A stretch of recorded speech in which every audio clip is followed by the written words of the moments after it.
Uniform circular motion हो रही है, यूनिफॉर्म सर्कुलर मोशन में सेंट्रीपिटल एक्सेलरेशन होगा v स्क्वायर अपॉन r, ये होगा, ठीक है। v is the speed of particle, क्यों होगा, स्पीड रहेगी कांस्टेंट, मैं बता चुका हूँ आपको, चलिए अच्छी बात है। तो हो क्या रहा है, ऐसा क्या हो रहा है, जरा देखिए, बात आ जाती है सेंट्रीपिटल फोर्स की, बात आ जाती है, हम उसे देख लेते हैं एक बार फिर से कि ये आपका बोर्ड है और इसी में मोशन हो रही है, यानी आपकी कॉपी में हो रही है, और मैं इसे कह दूं एक्स वाई प्लेन, तो कोई बुराई नहीं है। ये हो गया आपका एक्स एक्सिस, ये हो गया आपका वाई एक्सिस, तो इन दोनों के परपेंडिकुलर होगा जेड, है ना। जेड जो है वो कुछ इस तरह से होगा, तो जो मोशन है इस तरह से अगर हो रहा है, एम मास पार्टिकल एम है उस पर एक्सेलेरेशन, सेंट्रीपिटल एक्सेलेरेशन लग रहा है ऐसे, ठीक है। Motion in X Y plane, X Y plane में मोशन हो रहा है। चलो मैं इधर फिर से कर देता हूँ, ये लो, वो तो मैंने बताया आपको, चलो ऐसे हो रहा है। चलिए देखिए क्या हो रहा है, एम मास के पास है जी वेलोसिटी v की डायरेक्शन ये रही, स्पीड v, सेंटर की तरफ एक एक्सेलरेशन है ए सी, तो सेंटर की तरफ एक फोर्स लगेगा m मास के ऊपर। आपको मालूम है जब m मास के ऊपर एक्सेलरेशन वर्क करता है तो फोर्स लग जाता है, कितना फोर्स आ जाता है, F इक्वल टू होता है ma। अब a जो है वो ac हो जाएगा, m तो m रहेगा, ac हो जाएगा, तो ये FC हो जाएगा, ये हो जाएगा सेंट्रीपिटल फोर्स। क्या हो जाएगा, सेंट्रीपिटल फोर्स, FC यानी सेंट्रीपिटल फोर्स, सेंट्रीपिटल फोर्स हो जाएगा। मैं सेंट्रीपिटल फोर्स के बारे में विशेष रूप से आपको समझाना चाहता हूं। मैंने आपको बताया कि प्लेन कौन सा है सर्कुलर मोशन का, एक्स वाई, और वो जेड इस तरह से, यानी कि एक्स वाई प्लेन में सर्कुलर मोशन हो रहा है। तो किसी पॉइंट पर अगर एम मास यहां पर है तो एम मास पर सेंटर की तरफ सेंट्रीपिटल एक्सेलरेशन लग रहा है एसी, सेंट्रीपिटल एक्सेलरेशन लग रहा है एसी, तो उस पर फोर्स कितना लगेगा, आप जानते हैं न्यूटन्स लॉ के अकॉर्डिंग समेशन ऑफ फोर्स होता है एम ए के बराबर होता है। तो इधर पॉइंट ओ की तरफ, सेंटर की तरफ, सर्कुलर मोशन के सेंटर की तरफ कितना फोर्स लग रहा है टोटल, ये जानने के लिए हमने F equal to M A कर दिया। एक सिर्फ एक एक्सेलरेशन है एसी, हमने एसी लिख दिया, तो फिर वो एफ क्या बन गया, एफसी बन गया, सेंट्रीपिटल फोर्स बन गया। तो कितना होगा, देखिए एम एसी कितना था, वी स्क्वायर अपॉन आर, तो ये बन गया G M V square upon R. इस तरह से सेंट्रीपिटल फोर्स हो गया M V square upon R. Centripetal force अगर v की जगह आप रखना चाहें ओमेगा आर, तो फिर v equals to R omega रखोगे तो आर स्क्वायर से एक आर कट जाएगा, तो हो जाएगा एम आर ओमेगा स्क्वायर, ये भी हो जाएगा। तो मैं क्या करूं, मैं इसको थोड़ा ढंग से लिख देता हूं ताकि आपको याद भी रहेगा। एक बार फिर से लिख देते हैं, centripetal force F C will be M V square upon R, या फिर एम ओमेगा स्क्वायर आर हो जाएगा। इसकी डायरेक्शन भी सेंटर की तरफ ही रहेगी, इसलिए एफ सी भी इधर ही हो जाएगा। एफ सी को मैं यहाँ पर व्हाइट कलर से लिख दिया, इसकी डायरेक्शन भी सेंटर, जो जिधर एक्सेलरेशन की डायरेक्शन, जिधर एक्सेलरेशन की डायरेक्शन उधर ही क्या होगी, सेंट्रीपिटल फोर्स की डायरेक्शन होगी। Is that clear everybody, centripetal force कैसे आया, क्या वैल्यू है M V square upon R या फिर एम ओमेगा स्क्वायर आर। एक और बात, centripetal force is not a born force, ये कोई जन्मजात फोर्स नहीं है। आप कहेंगे सर ये क्या बात है, ये जन्मजात बोर्न क्या मतलब है, मतलब ये है कि सेंट्रीपिटल फोर्स को कोई और देगा, कोई और बनाएगा, कोई अदर फोर्स, कोई दूसरा फोर्स सेंट्रीपिटल फोर्स को जनरेट करेगा। नेचर में कितने फोर्सेस आपने देखे, आपने देखा इलेक्ट्रोस्टैटिक फोर्स, दो चार्जेस के बीच में लगता है, आपने देखा ग्रेविटेशनल फोर्स दो मासेस के बीच में लगता है, ये नेचुरल फोर्सेस हैं जितने, और पूरा इलेक्ट्रोमैग्नेटिक जो फोर्स है यानी हमने जो टेंशन पढ़ी, नॉर्मल कॉन्टैक्ट पढ़ा, ये सब इलेक्ट्रोमैग्नेटिक फोर्सेस में काउंट होते हैं। इलेक्ट्रिक अलग, मैग्नेटिक अलग कर देते हैं, अलग अलग फोर्स हम पढ़ लेते हैं। हाल फिलहाल जरा देखिए, तो मैं ये कह रहा हूँ आपने जितने भी एग्जाम्पल, अगर आपको थोड़ा बहुत ध्यान हो तो इलेक्ट्रॉन्स जो हैं किसका चक्कर काटते हैं जी? न्यूक्लियस का चक्कर न्यूक्लियस काटते का। हैं, है ना। इलेक्ट्रॉन न्यूक्लियस का चक्कर काटते हैं। ये रहा इलेक्ट्रॉन नेगेटिव चार्ज, और सेंटर पर न्यूक्लियस है, इस पर पॉजिटिव चार्ज है। तो फिर इलेक्ट्रॉन पर इधर की तरफ, सेंटर की तरफ अट्रैक्शन फोर्स लगता है, and that is electrostatic force. ठीक है, यस अगर ये सर। नेगेटिव चार्ज है तो यहाँ पर उतना ही पॉजिटिव चार्ज है न्यूक्लियस पर, इसको मैं ई से शो कर रहा हूँ, और नंबर ऑफ प्रोटॉन हो जाएंगे मान लीजिए n। तो फिर ये जो एफ ई है, अच्छा इसकी वेलोसिटी क्या है, आपने पढ़ा होगा एटॉमिक स्ट्रक्चर में, आपने पढ़ा होगा, सर्कुलर मोशन तो करता ही ऑर्बिट में इलेक्ट्रॉन। तो अब आप बताओ, यहाँ पर electric force will provide centripetal force. Electric force कितना के, ये आगे की बात है, 12th की बात, लेकिन मैं थोड़ा सा बता ही सकता हूँ। इतना अत्याचार तो थोड़ा बहुत आप सही कर ही सकते हो, 12th में आ जाएगा, लेकिन क्लियर रिवीज हो जाएगा। तो इलेक्ट्रिक फोर्स होता है के Q1 Q2 upon R square. के Q1 का मतलब E, Q2 का मतलब एन ई, अपॉन इनके बीच का डिस्टेंस है दैट इज रेडियस, है ना, upon R square. Will provide, क्या प्रोवाइड कर रहा है, सेंट्रीपिटल फोर्स। कितना होता है, M R omega square. So यहाँ पर इलेक्ट्रॉन को मूव कराने के लिए सेंट्रीपिटल फोर्स किसने दिया, इलेक्ट्रोस्टैटिक फोर्स ने दिया, अट्रैक्शन था। एक और जरा देखिए, हम बात करें, अगर हम बात करें, मान लीजिए अर्थ की बात कर लें, अर्थ का मास एम ई, चारों तरफ, इसके चारों तरफ कौन मूव करता है, अपना मून मूव करता है। M M M M M for moon mass, M E for earth का मास, दोनों के बीच में। अच्छा मान लीजिए सर्कुलर मोशन है, सर्कुलर मोशन की वेलोसिटी v है, तो इस पर भी सेंटर की तरफ फोर्स लगेगा। कौन सा फोर्स लगेगा, ग्रेविटेशनल फोर्स लगेगा। And gravitational force will provide required centripetal force Fc। Circular motion हो रहा है ना, तो Fc के बिना थोड़ी हो जाएगा, कोई तो देगा। कौन देगा, ग्रेविटेशनल फोर्स। कितना होता है, वो होता है Gm1 upon R square will provide required centripetal force m v square upon r। Is that clear everybody, yes or no? और भी कई सारे एग्जांपल आपके सामने आएंगे जो आपको समझाएंगे, प्रैक्टिकली हो चाहे थ्योरेटिकल हो, चीजें सामने आती जाएंगी। तो centripetal force is not a born force, it is generated by some other natural forces. Clear? हाँ, तो जरा देख लें सेंट्रीपिटल फोर्स, आपको मालूम चली गया, एक बार पढ़ लो इसको, मैंने सब बातें पढ़ दी हैं, और जो मैंने आपको बताया था उसमें ये बात देखो यहाँ पर आ गई। This force is provided by some external agent, this force is provided by some external agent such as friction, magnetic force, Coulomb force, gravitational force, tension. हम पढ़ेंगे इसमें से, इसमें इसके अलग अलग एग्जांपल पढ़ेंगे। कहीं तो सेंट्रीपिटल फोर्स को कौन जनरेट करेगा, फ्रिक्शन करेगा, कहीं नॉर्मल का कंपोनेंट करेगा, कहीं नॉर्मल ही करेगा, कहीं नॉर्मल और फ्रिक्शन मिला करके, उनके कंपोनेंट मिला करके सेंट्रीपिटल फोर्स प्रोवाइड करेंगे। कहीं टेंशन, जब हम पत्थर को घुमाएंगे, रस्सी बांध करके, स्ट्रिंग बांध करके ऐसे घुमाएंगे या ऐसे घुमाएंगे, वहां पर टेंशन। और वर्टिकल सर्कुलर मोशन जब होगा, वो नॉन यूनिफॉर्म सर्कुलर मोशन होगा, उसमें टेंशन और mg जो होगा वेट, उसके कंपोनेंट, या फिर उन दोनों का कॉम्बिनेशन पॉजिटिव या नेगेटिव करके जो भी आएगा, वो सेंट्रीपिटल फोर्स प्रोवाइड करेगा।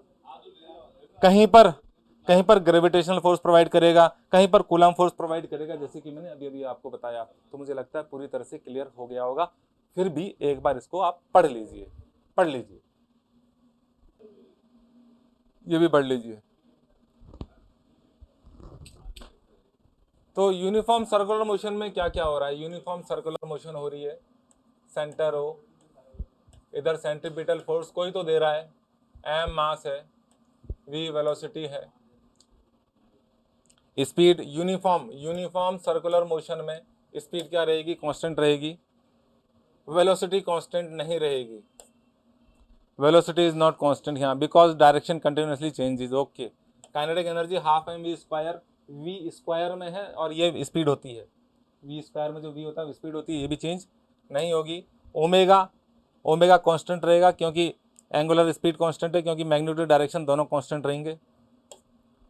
एटी टेंजेंशियल एक्सेलेरेशन नहीं होगा और ये एंगुलर एक्सेलेरेशन भी नहीं होगा।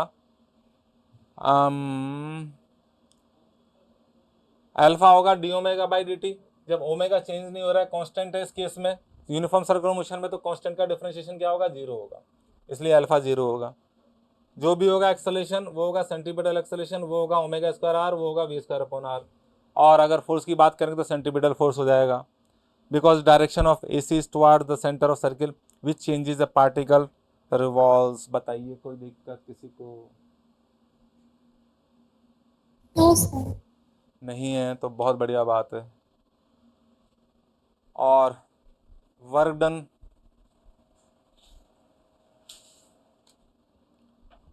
की बात आप जरा देखो, सेंट्रीपिटल फोर्स लग रहा है सेंटर की तरफ, वेलोसिटी की डायरेक्शन और इन दोनों में 90 डिग्री का फर्क है।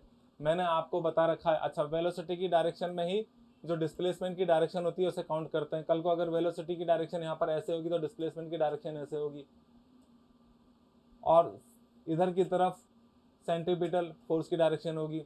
आप वर्क जानते हैं, वर्क क्या जानते हैं, ये पढ़ के निपटे हैं। एफ डॉट एस होता है, एफ डॉट एस होता है, एफ और एस के बीच में कितना एंगल हो गया? 90 डिग्री। एफ एस कॉस 90, तो ये 0 हो गया, इसलिए सेंट्रीपिटल फोर्स कोई वर्क नहीं करेगा। पावर जब वर्क 0 तो पावर अपॉन टाइम पावर भी 0, तो यहाँ पर पावर लॉस भी नहीं होगा। इसीलिए इलेक्ट्रॉन घूमता रहता है, घूमता ही रहता है इनफाइनाइट टाइम तक के लिए। ऐसा नहीं कि कल को गिर जाएगा, न्यूक्लियस में जाके समा जाएगा, ऐसा नहीं होता है। इसलिए नहीं होता है क्योंकि वर्क तो करना ही नहीं पड़ रहा, खर्चा ही नहीं हो रहा भाई का, नहीं। इसीलिए चांद मून भी घूम रहा है, ऐसा थोड़ी अर्थ पर आ जाएगा, हमें जाना पड़ रहा है। हाँ, इंसान ही जा रहा है। जानते हो अभी इंडिया सुपर पावर बन चुका है, वो पहुंचा रहा है अपने एक कुछ दिनों में, कुछ सालों में आदमी को भी पहुंचाएंगे वहाँ।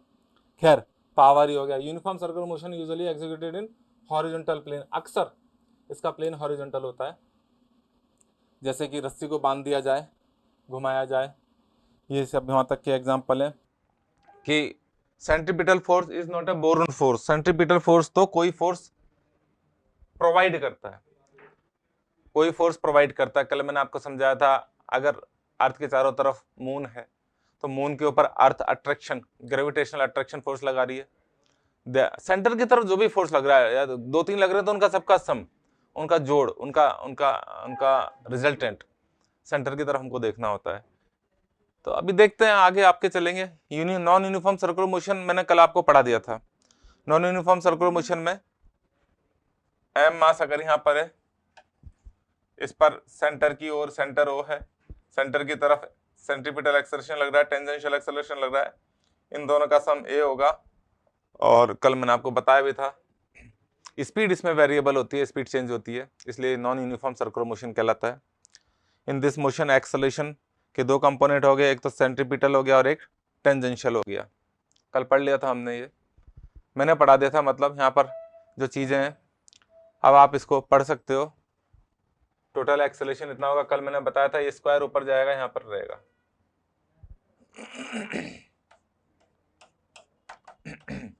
That will be A T का स्क्वायर प्लस ए सी का स्क्वायर, टी फॉर टेंजेंशियल, ठीक है ना।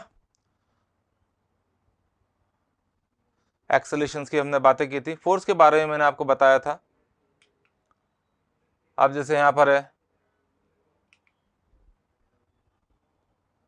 अगर नॉन यूनिफॉर्म सर्कुलर मोशन हो रही है, नॉन यूनिफॉर्म सर्कुलर मोशन में इधर की तरफ सेंट्रीपिटल फोर्स लगेगा सेंटर की ओर, F C.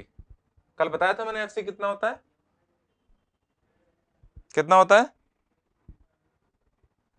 mv square by r, mv square upon R, R was the radius, m mass अगर मूव कर रहा है v वेलोसिटी के साथ मूव कर रहा है, क्योंकि नॉन यूनिफॉर्म सर्कुलर मोशन की बात कर रहे हैं, नॉन यूनिफॉर्म सर्कुलर मोशन में स्पीड चेंज कर रही है, तो वेलोसिटी की डायरेक्शन में इधर टेंजेंशियल फोर्स आ जाएगा, क्योंकि टेंजेंशियल एक्सेलरेशन इधर ही होता है, तो टेंजेंशियल फोर्स कितना होगा ft, that will be m80, या फिर आप कह सकते हो m80 का मतलब dv/dt, आप ऐसा भी कह सकते हैं। इस तरह से आपके पास fc और ft की दो वैल्यू आ गई अलग अलग, दोनों फोर्स 90 डिग्री पर है, इनका रिजल्टेंट कुछ ऐसे होगा, दैट विल बी f। ये एंगल थीटा कैलकुलेट कर सकते हैं, तो पहले f की बात कर लें। f क्या हो जाएगा, f टोटल फोर्स होगा, that will sum of two components fc vector plus ft vector. आप चाहें तो इसको ऐसे लिख सकते हैं। मैग्नीट्यूड की बात करें तो हो जाएगा √of fc square plus ft square, ये हो जाएगा। बोलो, सब कुछ आराम से चल रहा है, समझ में आ रहा है? कल जैसे एक्सेलरेशन के लिए बताया था वैसे ही फोर्स के लिए बताया जा रहा है। अब बात करें कि एंगल की बात कर लें, भाई force is a vector quantity, force की मैग्नीट्यूड ये हो गया, टोटल फोर्स की डायरेक्शन टेंजेंशियल फोर्स से, तो फिर ये ऐसे कर दीजिए, ये हो जाएगा, इसके पैरेलल उठा के यहाँ रख दीजिए, FC हो जाएगा, इधर हो गया F, ऊपर हो गया FT, ये एंगल थीटा हो गया, tan थीटा हो गया आपका height upon base, tan theta हो गया height upon base perpendicular FC upon FT। तो इस तरह से आप यहां से थीटा निकाल सकते हैं। थीटा क्या जाएगा, theta will be tan inverse FC upon FT हो जाएगा। तो ये इस तरह की बात थी। नॉन यूनिफॉर्म सर्कुलर मोशन में ये हो रहा है। नॉन यूनिफॉर्म सर्कुलर मोशन कब होगी, जब स्पीड चेंज होगा, स्पीड चेंज होगा, इसलिए इस वेलोसिटी की डायरेक्शन में FT आ गया, टेंजेंशियल फोर्स, FC है तो ऑलरेडी है सेंट्रीपिटल फोर्स। इस तरह की बातें हैं।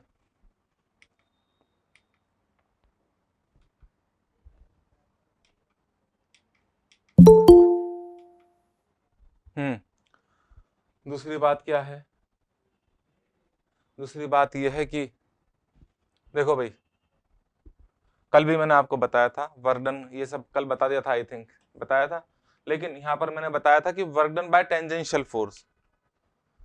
अब देखो दो अलग अलग फोर्स है, वेलोसिटी की डायरेक्शन ही डिस्प्लेसमेंट की डायरेक्शन मानी जाती है। अब work done by centripetal force, work done by FC होना चाहिए F.S, FC.S, ये हो जाएगा FC S cos 90, FC centripetal force की डायरेक्शन, डिस्प्लेसमेंट की डायरेक्शन हमेशा वेलोसिटी की डायरेक्शन में रहेगा सर्कुलर मोशन में। 90 डिग्री का एंगल हो गया, नहीं हो गया, तो जीरो हो गया, वर्क डन कितना हो गया, तो सेंट्रीपिटल फोर्स कभी भी वर्क नहीं करेगा। लेकिन नॉन यूनिफॉर्म सर्कुलर मोशन में एक फोर्स और आ गया है, and that is tangential force, work done by FT। वो आप चाहो तो उसको कह सकते हो F.V भी कह सकते हो, F. अच्छा ये तो वर्क है, सॉरी, F.S। अब FT और S सेम डायरेक्शन में, तो थीटा जीरो हो गया, तो हो जाएगा FT S cos 0, that is 1, तो हो जाएगा FT S हो जाएगा। तो ये वर्क करेगा, ये वर्क करेगा, ये वर्क करेगा, कोई बात नहीं, करने तो कैलकुलेट कर सकते हो जरूरत पड़ने पर। सेंट्रीपिटल फोर्स वर्क नहीं करेगा। नॉन यूनिफॉर्म सर्कुलर मोशन में सेंट्रीपिटल फोर्स वर्क नहीं करेगा, सिर्फ और सिर्फ कौन करेगा, टेंजेंशियल फोर्स वर्क करेगा। यूनिफॉर्म सर्कुलर मोशन में सिर्फ एक ही फोर्स होता है, दैट इज सेंट्रीपिटल फोर्स, तो सेंट्रीपिटल फोर्स वहां भी वर्क नहीं करेगा। ये बातें आपके समझ में आई। पावर की बात करेंगे तो वर्क अपॉन टाइम, वर्क हो ही नहीं रहा, सेंट्रीपिटल कोई फोर्स नहीं कर रहा है, वो फोर्स कोई वर्क नहीं कर रहा है, तो फिर वर्क अपॉन टाइम जीरो हो जाएगा। तो power consumed by centripetal force zero हो जाएगी। Power consumed by tangential force होगी, कितनी होगी, P विल बी FV, आप इसको P इक्वल्स टू F.V भी कह सकते हैं।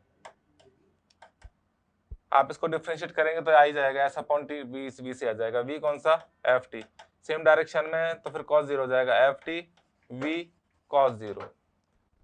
तो इस तरह से आप कैलकुलेट करते हैं। cos 0 1 हो जाएगा। आगे देखिए, इसमें पढ़ लो, सब कुछ समझा चुका हूं मैं आपको।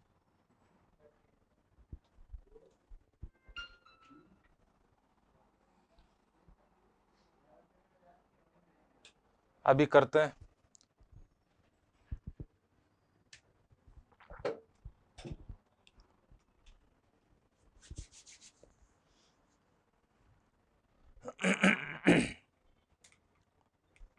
अरे यार, ये काम क्यों नहीं करता भाई?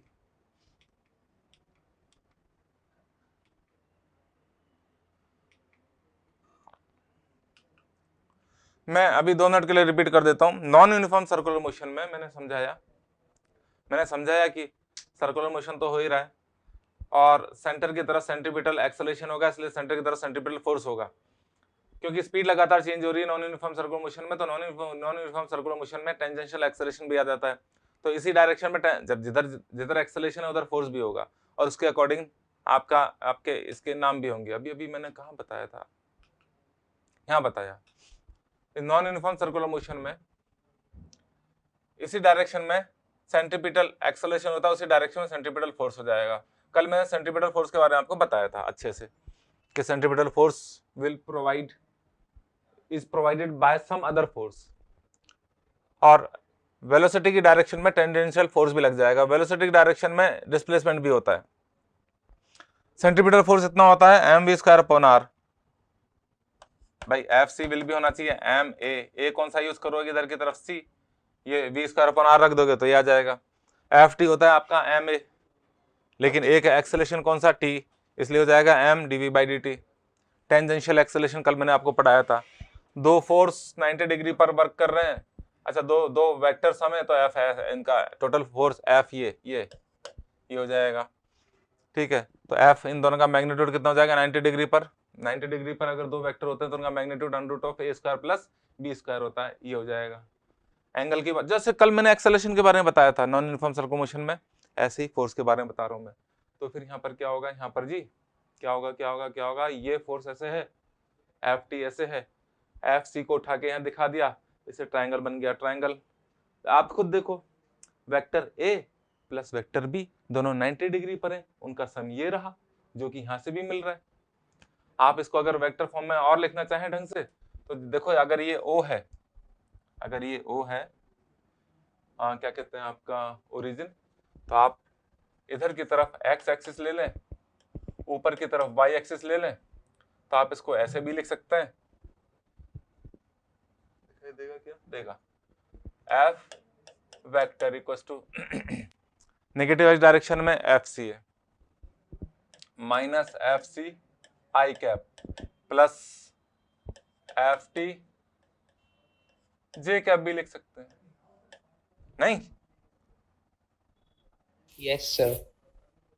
मैग्नीट्यूड अब भी वही रहना है, 90 डिग्री पर है, कहीं कोई दिक्कत ही नहीं है। यहां से ये मालूम चलता है कि वो कभी कभी आपसे पूछ लेगा, क्वेश्चन होंगे इस तरह के, अभी प्रैक्टिस करेंगे अपन होपफुली आज, कि भाई फोर्स की डायरेक्शन क्या है, तो भाई किधर से पूछा है। अगर यहां से पूछा तो हम यहां पर एंगल ले लेंगे, ऐसा नहीं कि यहां से नहीं पूछ सकता कल को, कहे कि यहां से, और यहां से पूछा तो यहां से एंगल ले लेंगे। अगर कहें सर आप इधर से बता के दिखाओ, तो चलो इधर से ले लो, ये ले लो, थीटा डैश ले लो, तब क्या हो जाएगा, ट्राइंगल ऐसे बन जाएगा। इधर देख लो, ये F रहेगा, ये FC रहेगा, ऊपर FT रहेगा, ये थीटा डैश है, तो tan थीटा डैश कितना हो जाएगा बताओ, FT/FC। ये तो डिपेंड करता है कि भाई वो कहां से पूछ रहा है। वो कहेगा वेलोसिटी की डायरेक्शन पे से बताओ एंगल, ऐसे बना लो। वो कहेगा सेंट्रीपिटल एक्स एक्सिस या रेडियस के साथ बताओ, ऐसे कर लेना, जैसे कहे वैसे कर लो। tan थीटा से थीटा आ जाएगा। Work done by centripetal force, work done by force होता है F.S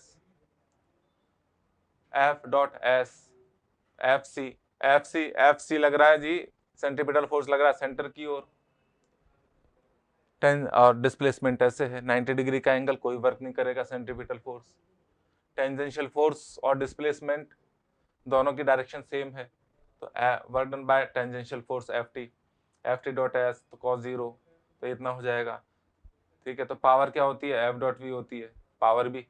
भाई जो फोर्स है वो वर्क कर रहा है, अगर वो वर्क कर रहा है तो पावर भी कंज्यूम करेगा, पावर जनरेट करेगा, ऐसा समझ लीजिए। तो ये बात थी।